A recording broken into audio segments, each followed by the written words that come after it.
buenas tardes, gracias por este primer encuentro del año en nuestra sexta temporada consecutiva de Política, Producción y Trabajo. Usted ve, elegimos un título para el programa que tiene que ver con las cosas básicas que inciden sobre su vida y la vida familiar y la vida laboral de cada uno de los argentinos. Política, Producción y Trabajo. Es casi un título, no digamos para hacer marketing televisivo, pero sí para pensar en televisión juntos. Y no importa la hora que usted nos ve, lo importante es que tenemos aquí un espacio en el que tratamos de analizar cómo la política debe conducir la economía para que el empleo sea verdaderamente la base del desarrollo social. Porque sin empleo, sin suficiente empleo, tendremos argentinos que van a estar excluidos. Y hoy que se está discutiendo en qué gasta sus dineros el Estado, es muy bueno que empecemos a reflexionar sobre este aspecto en particular. Porque hubo una épocas en que no había democracia, en que se decía que todo lo que gastaba el Estado en políticas sociales era un gasto público. Era un concepto económico realmente contrapuesto al que se está ejerciendo hoy desde el gobierno. Y este es el concepto, el rol del Estado en la distribución de la economía, el rol del Estado en los equilibrios entre distintos sectores económicos, entre distintos actores de la economía nacional, es lo que va a estar discutiéndose durante todo este año 2015 y durante todo este año 2014 y también en el 2015. Es decir que estamos iniciando esta sexta temporada poniéndole una alerta sobre esto.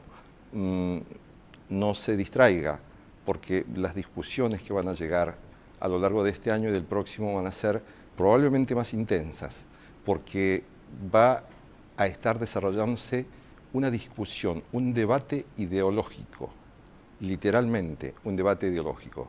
Las cosas que antes se discutían con la fuerza de las armas o se imponían con la fuerza de las armas, hoy tienen otros mecanismos porque los sistemas que reaccionan cuando se ven afectados en sus intereses, digamos que no tienen los mismos elementos, pero saben adecuarse a los tiempos. Y las políticas también deben adecuarse. Preservar la democracia, preservar los espacios de la democracia. Tomar algunos pequeños ejemplos como el que sucedió hace algunos pocos días, cuando se reunieron industriales del sector textil, del sector metalúrgico, de la construcción, de la industria del juguete, con sindicalistas de esos mismos sectores, es decir, con trabajadores de la construcción, trabajadores metalúrgicos. Se encontraron para analizar este tiempo y ¿sabe qué?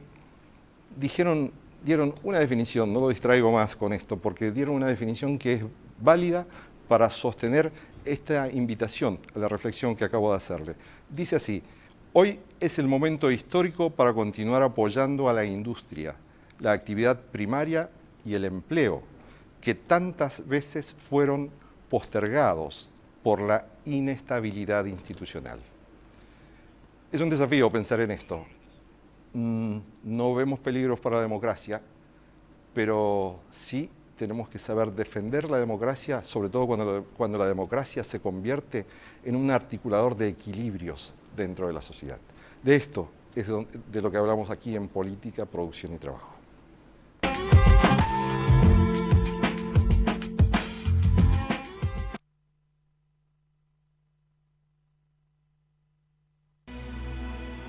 Entidad binacional Yacyretá, generando futuro.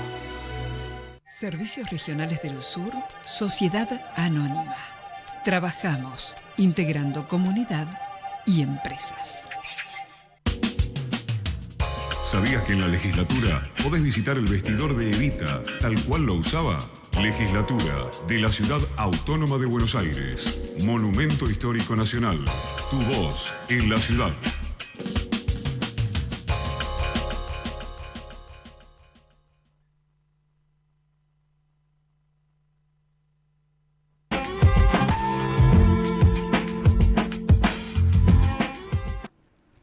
Y lamentablemente empezamos esta sexta temporada de Política, Producción y Trabajo, hoy sin la presencia de Fanny Vega, pero le mandamos nuestros saludos sabiendo que está en Mendoza ocupándose de cosas realmente importantes y lo invitamos a usted a que vamos ya a dialogar con nuestros invitados, que son hoy Fernanda Vallejos.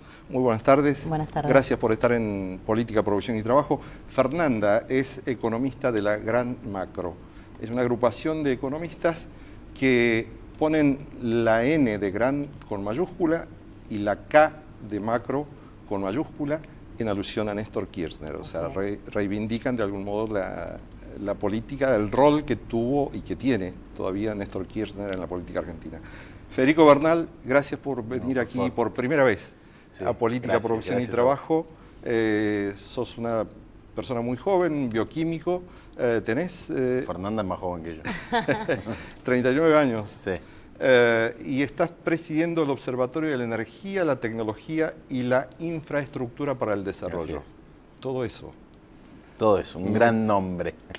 Pero a veces hay que darle contenido a los nombres. Iba a eso. Los nombres no siempre dicen o reflejan lo que se quiere decir. Un gran nombre que requiere mucha responsabilidad y bueno, en eso estamos, no solamente yo, sino un equipo de colegas, de profesionales, técnicos, trabajando para, justamente como vos bien decías, dotar de contenido serio, responsable, objetivo, al observatorio, ¿no? Este primer programa de nuestra sexta temporada es el primer martes del mes de marzo. Ya pasó la apertura de las sesiones legislativas en el Congreso Nacional. ¿Cómo creen ustedes, desde la economía o vos como analista del sector energético, qué es lo que esperan para este año? ¿Qué es lo más importante que debería ocurrir en el curso del 2014 ahora, en economía, por ejemplo? Bueno, yo, coincido, quiero retomar un poco lo que vos decías en tu editorial al comienzo, porque coincido con esa línea que vos expresás y me parece que ahí se vislumbran cuáles son los objetivos fundamentales de la economía para este año y para los que siguen.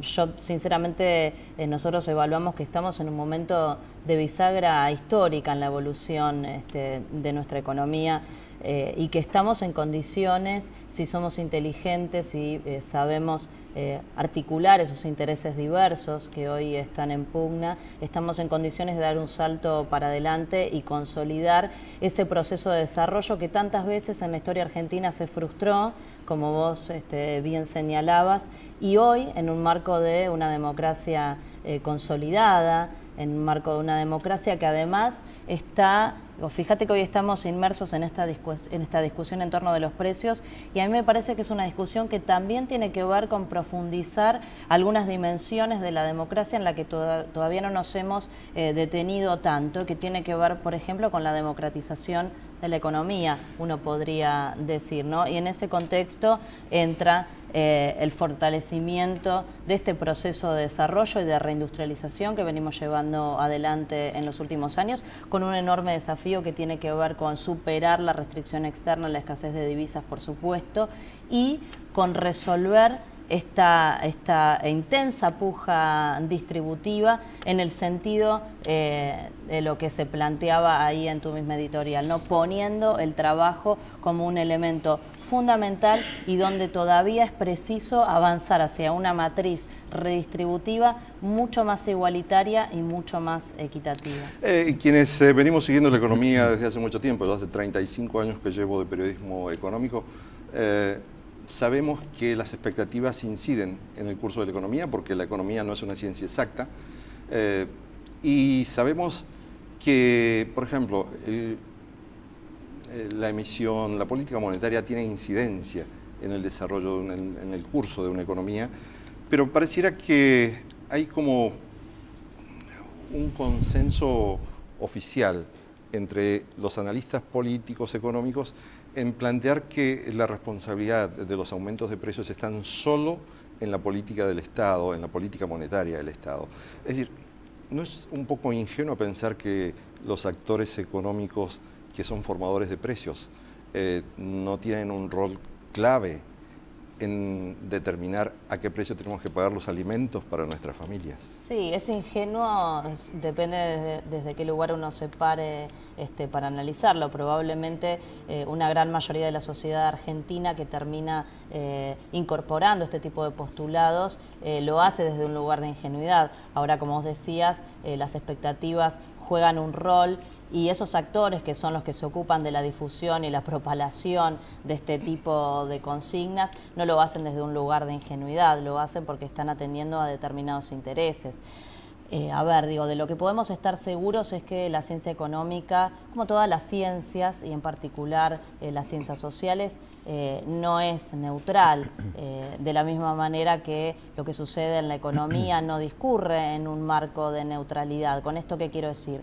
Que se habla mucho del mercado, por ejemplo, como una entelequia, una abstracción, pero ese mercado tiene nombre y apellido, y muchos de los nombres y apellidos de los que toman decisiones de mercado son justamente estos formadores de precios, estas empresas con posiciones dominantes que vos marcabas, que por supuesto tienen un rol fundamental a la hora de la determinación de los precios de la economía. No es para nada ingenuo la diatriba permanente que se ejerce en contra del Estado, porque lo que está subyacente detrás de estas teorías, que por otra parte han sido sobradamente refutadas en el campo de la ciencia económica, han sido superadas por otras, son inconsistentes lógica y empíricamente, y sin embargo desde ese lugar, digamos, del bloque hegemónico, donde por supuesto los medios de comunicación también juegan un rol muy importante, son cosas que nunca se van a decir y se sostienen no por su validez científica, sino claramente porque hay intereses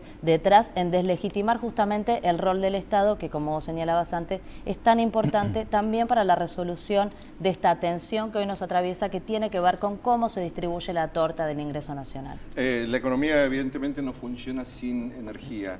Y Federico, vos que sos un especialista en temas energéticos, ¿tenemos energía suficiente como para atender la continuidad de la actividad económica sin preocuparnos por la oferta de energía durante este año?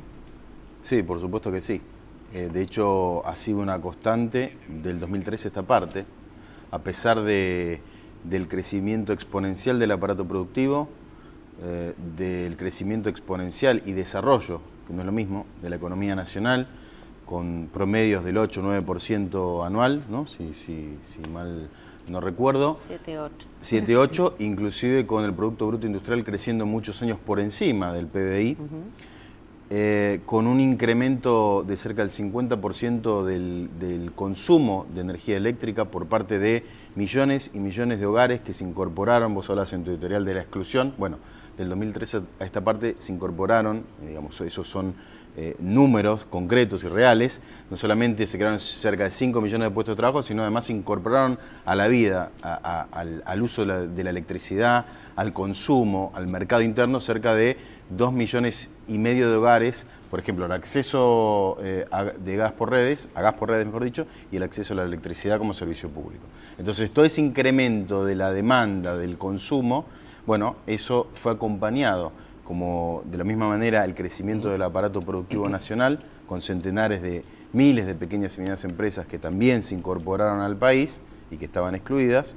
Bueno, todo eso fue acompañado con políticas energéticas absolutamente correctas desde mi punto de vista, ¿no?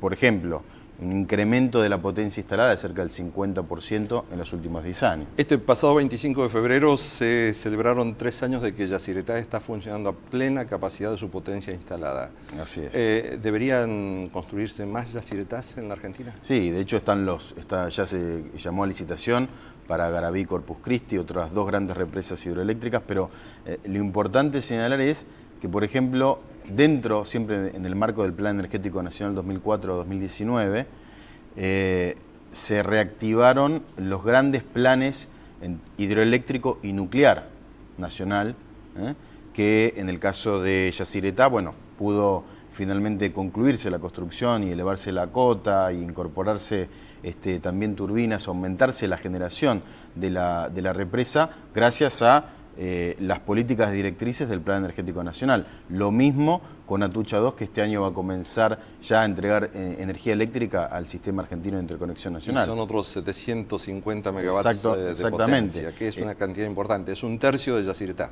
Y bueno, y además tenemos centrales termoeléctricas, tenemos la mayor diversificación de la matriz energética de la historia de la República Argentina, sobre todo con biocombustibles y energía eólica. Ya hay parques eólicos funcionando. Y si uno mira y mide, vos hablabas del concepto neoliberal de gasto social, también hablabas de un concepto que sería contrario, antagónico, en función de una verdadera nación, una nación que se precia como tal, y de la seguridad jurídica de la que no se habla, que es la seguridad jurídica popular del pueblo argentino. En función de esos dos conceptos y esas dos ideas, y desde mi punto de vista, esas dos líneas y metas y objetivos que nos tenemos que trazar los argentinos, el Plan Energético Nacional estos últimos 10 años lleva invertido más de 96.000 millones de pesos, de los cuales cerca del 78% provienen del Estado. Eso es inversión pública en función de un país que crece, que se desarrolla y de la seguridad jurídica popular. Es un gran contraste con lo que sucedió en los años 90, en que se privatizaron las empresas energéticas a cambio de papeles de deuda que estaban absolutamente devaluados. El Estado no se capitalizó ni con la venta y la sociedad no se capitalizó con los servicios ni con la inversión de ninguna de las empresas públicas que fueron privatizadas. Y formó parte del desguace. Yo no coincido con aquellos que dicen que fue un mal gobierno, una mala administración, la de la década del 90, y que fue ineficiente y cometió errores.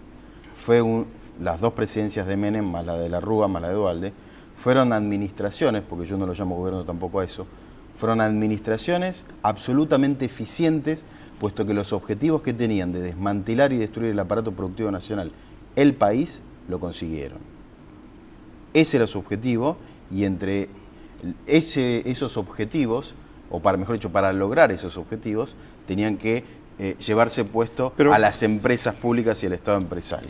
Vamos a ir, Federico y Fernanda, vamos a ir a una pausa y vamos a volver, porque precisamente quiero que empecemos a hablar de los temas que están más en la coyuntura, porque acabamos de estar atentos a lo que sucedió con la solución para el caso Repsol, y hay que ver si eso nos permite estar en una mejor posición o realmente seguimos endeudándonos como país. Vamos a nuestra pausa y volvemos.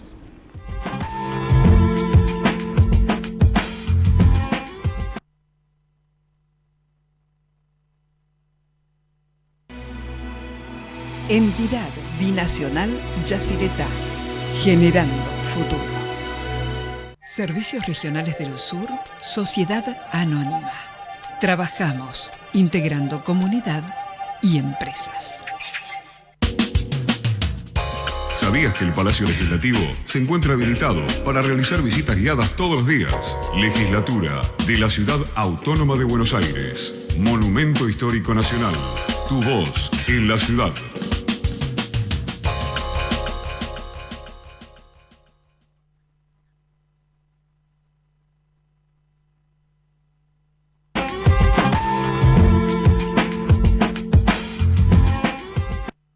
Seguimos en Política, Producción y Trabajo, y en este segundo bloque continuamos el diálogo con Federico Bernal, bioquímico, director del Observatorio de Energía, la Tecnología y la Infraestructura para el Desarrollo, básicamente especialista en temas energéticos.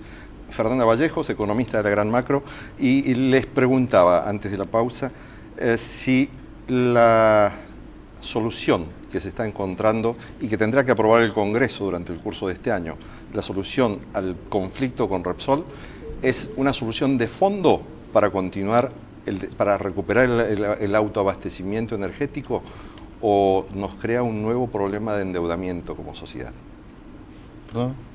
Mira, a ver, claramente es una solución, digo, es más, es una solución amistosa que, entre otras cosas, digo, entre todo lo que se critica no se dice, implica que se abandonen los litigios que había contra la Argentina por parte de Repsol. Se aplica aquí lo que dicen los abogados, que más vale un mal acuerdo que un buen juicio. No, es que además es un buen acuerdo, digo, porque eso es, el litigio que Repsol estaba llevando adelante contra la Argentina en el CIADI era por 10.500 millones, digo, y hemos acordado por menos de la mitad de eso, además en un plazo extenso, lo cual también es bueno que sea considerado a la hora de evaluar en términos cuantitativos cuál es la dimensión del acuerdo al que se ha llegado. Digo, es un compromiso que se termina de pagar en el 2033, son 2 décadas, ¿no?, para pagar algo que realmente uno tendría que considerar que por otra parte es invaluable, digo, es invaluable en términos de soberanía, lo que significa para el conjunto del pueblo argentino y de la nación el haber recuperado la empresa insignia en materia hidrocarburífera, con lo estratégico que es este recurso, como bien señalaba Federico, para el desarrollo de la economía nacional, y lo hemos visto a lo largo de toda la década, ¿no?, cómo necesitamos la energía cuando la economía nacional se expande, cuando la industria se expande y cuando tenemos el objetivo de continuar por este sendero por un muy largo plazo. Federico, todo indica que Repsol va a vender en el curso de los próximos 2 años el 12% que todavía tiene de acciones propias en el paquete accionario de YPF. Eso le va a permitir a la Argentina tener socios de mejor calidad en términos de capacidad de inversión, de know-how en el mercado petrolero, porque no nos olvidemos, Repsol inició su carrera petrolera internacional en la Argentina. Sí, era una refinería en España, apenas, y funcionaba bastante mal. No funcionó distinto aquí en Argentina. No, en realidad aplico el mismo concepto que dije con respecto a las administraciones de los 90. Repsol fue sumamente eficiente en lo que se propuso, que era desguazar y desmantelar YPF y utilizarla a través de un giro de dividendos que triplicaba el de cualquier empresa de la magnitud de Repsol, cualquier ejemplo, tanto en Estados Unidos como en Europa, utilizar a YPF como una plataforma para generar, extraer, depredar riquezas, renta y poder invertirlo en países supuestamente con mayor seguridad jurídica que la Argentina, como por ejemplo Libia, ¿no? La Libia del magnicidio, del bombardeo de la OTAN, ahí era donde Repsol se concentraba. Yo no sé si Repsol hará, la verdad que no les creo nada, no le creo al señor Burufau, no le creo nada, sobre todo a ningún español como ningún otro extranjero o local que haya hecho lo que hizo con el país. Entonces, que puedan hacer, que puedan vender el 12% es una opción. Independientemente de lo que hagan. Ojalá que lo hagan y ojalá que entren nuevos socios. Y más que nuevos socios, ojalá que sea el Estado argentino el que en todo caso pueda comprar ese 12%. Hay quienes cuestionan, desde la derecha cuestionan, por ejemplo, que el gobierno dice vamos a recuperar la soberanía energética y se asocian con empresas extranjeras como Chevron. Pero yo advierto en el mercado internacional, por ejemplo, Petrobras también abrió una política de asociaciones con empresas de primera línea en el mundo desde hace unos 10 años más o menos, y a Petrobras no le ha ido mal en el mercado. ¿Sabes cuál es el problema? ¿Crees que la Argentina Sí. va a tener un buen resultado o va a estar expuesto a los condicionamientos de las empresas con las que se está asociando ahora YPF? Mirá, la crítica del neoliberalismo, tanto de derecha como de izquierda en la Argentina, hacia el proceso de renacionalización de YPF, sobre todo el neoliberalismo. La izquierda siempre es más compleja de analizar. La crítica del neoliberalismo es, primero, que que Repsol no se iba a pagar a nosotros, después que no íbamos a pagar a Repsol.